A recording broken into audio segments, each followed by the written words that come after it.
Since you're attacking us, can you give us a question? Mr. President-elect. Go ahead. Mr. President-elect, since you are attacking our news organization, can you give us a chance? Your organization You are is attacking terrible. our news organization. Your organization Can you give is us a terrible. chance Let's to go. ask a question, sir? Go ahead. Sir, can Quiet. you state, Quiet. Mr. President-elect, Go ahead. can you state She's asking categorically, a question. Mr. Don't be rude. President-elect, can you give us a question? Don't be You're rude. attacking us. Can you give us a question? Don't be rude. Can you No, give I'm not us a going to give you a question? question. I'm not going to give you a question. Can you state categorically? You are fake news. Sir, go ahead. Can you state categorically that nobody...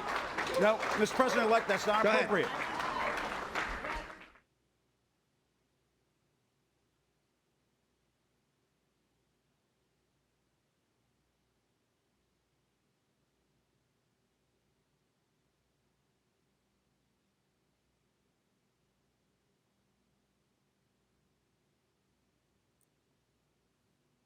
Thanks for joining me again today. Today we are going to talk about fake news and how to spot it. Right up front, I want to give you a list of the sources that I used to build this seminar. I tried to make sure that I got a wide range of sources to create the content for this seminar.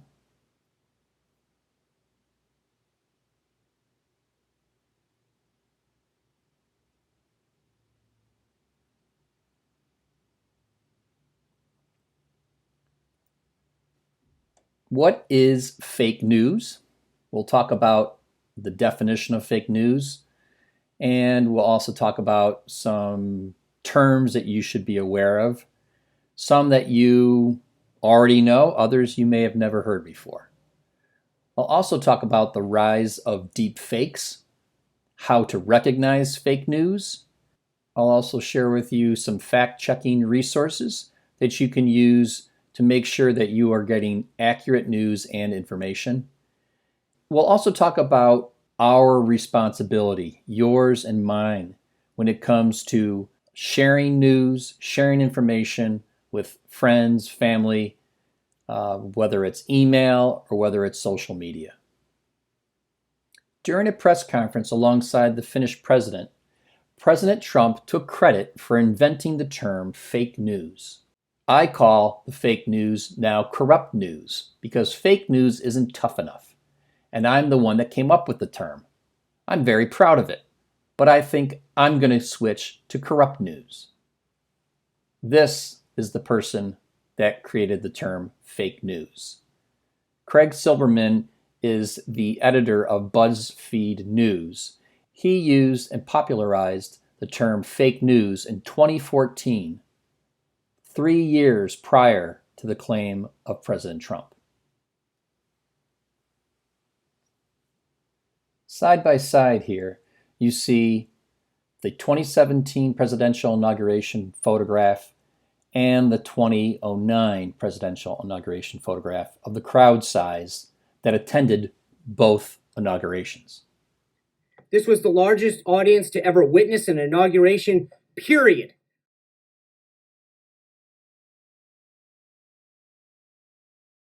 How do I know? Because I was there. I actually attended the event. I was on the same platform that President Trump was on. And when you look out on the crowd, you could definitely see that the crowd was not as big as it was in 2009. I thought it would be a good idea to define some key words as we move forward. So I got these from the Merriam-Webster dictionary. Fact. Something that has actual existence, an actual occurrence. A piece of information presented as having objective reality. The quality of being actual. Opinion. A view, judgment, or appraisal formed in the mind about a particular matter. Belief stronger than impression and less strong than positive knowledge. I think it's very important that we separate fact from opinion. Understanding the difference between a fact and an opinion isn't difficult. What matters is being able to apply that knowledge responsibly. When someone presents information in the form of a fact, like the blue whale is the largest animal on Earth, they are stating something that can be proven with evidence. That's different from an opinion, like blue whales are the most beautiful whales. Here, they are sharing a personal belief that can't be proven. Think about it this way. The factual statement here is about size, which can be measured and agreed upon. The opinion is about beauty, which cannot be measured and is up to the individual. Being able to tell the difference can help you be more influential and trustworthy. Here's what I mean. Imagine you're a student who must complete a paper about the science of whales. In researching the subject, you find a mix of facts and opinions. For example, in a magazine article, a scientist says, "Whale research needs more funding," and it seems relevant. But then you notice that it's based on a personal belief, which means it's an opinion. Then, on a trustworthy website, you find the statement, "Funding for blue whale research increased by 10% last year." This is a statement of fact that can give your paper more integrity. It's important to remember that a statement of fact can still be true or false. The person who made the statement may be confused or misleading. That's why it's a good idea to verify facts using multiple credible sources. In another example, you're watching a TV show with two guests who disagree. During the debate, they make a number of statements that seem credible. One of the guests mainly shares opinions like, "I think Joe is the best player." The other guest chooses to share factual statements like, "Mike is currently ranked #1 in the world." By thinking through the difference between fact and opinion, you can see which guest may be presenting a stronger argument. Or, imagine a journalist who is working on a big news story. She interviews a number of people and over time documents both facts and opinions from her sources. While her article might contain quotes that relate opinions, the accuracy and integrity of her article depends on documenting the facts of the situation. To be sure, she researches the factual statements to make sure they are true. As you can see, knowing the difference between facts and opinions is only part of the challenge. The real task is analyzing communication and understanding what represents information that can be trusted and why. Lie. To make an untrue statement with intent to deceive. To create a false or misleading impression. Fake. Not true, real, or genuine. One that is not what it purports to be, such as a worthless imitation passed off as genuine. News. And this is where things can get a little tricky, because what's news to you and what's news to me might be different. But what is news? A report of recent events, previously unknown information, something having a specified influence or effect. Material reported in a newspaper or news periodical or on a newscast.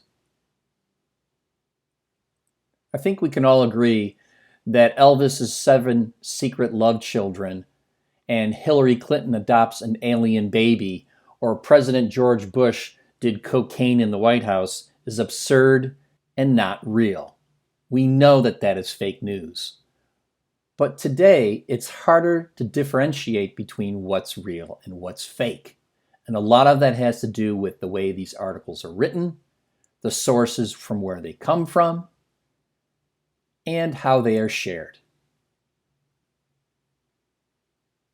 Fake news often has the aim of damaging the reputation of a person or entity or making money through advertising revenue. Next is an excellent video from TED, How False News Can Spread.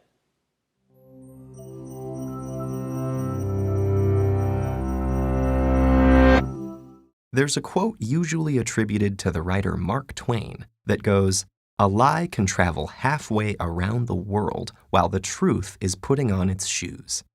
Funny thing about that, there's reason to doubt that Mark Twain ever said this at all, thus, ironically, proving the point.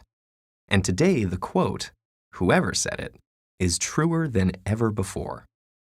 In previous decades, most media with global reach consisted of several major newspapers and networks which had the resources to gather information directly. Outlets like Reuters and the Associated Press that aggregate or re-report stories were relatively rare compared to today. The speed with which information spreads now has created the ideal conditions for a phenomenon known as circular reporting. This is when publication A publishes misinformation, publication B reprints it, and publication A then cites B as the source for the information. It's also considered a form of circular reporting when multiple publications report on the same initial piece of false information, which then appears to another author as having been verified by multiple sources. For instance, the 1998 publication of a single pseudoscientific paper arguing that routine vaccination of children causes autism inspired an entire anti-vaccination movement, despite the fact that the original paper has repeatedly been discredited by the scientific community. Deliberately unvaccinated children are now contracting contagious diseases that had been virtually eradicated in the United States, with some infections proving fatal. In a slightly less dire example, satirical articles that are formatted to resemble real ones can also be picked up by outlets not in on the joke. For example, a joke article in the reputable British Medical Journal entitled "Energy Expenditure in Adolescents Playing New Generation Computer Games" has been referenced in serious science publications over 400 times. User-generated content such as wikis are also a common contributor to circular reporting. As more writers come to rely on such pages for quick information, an unverified fact in a wiki page can make its way into a published article that may later be added as a citation for the very same wiki information, making it much harder to debunk. Recent advances in communication technology have had immeasurable benefits in breaking down the barriers between information and people.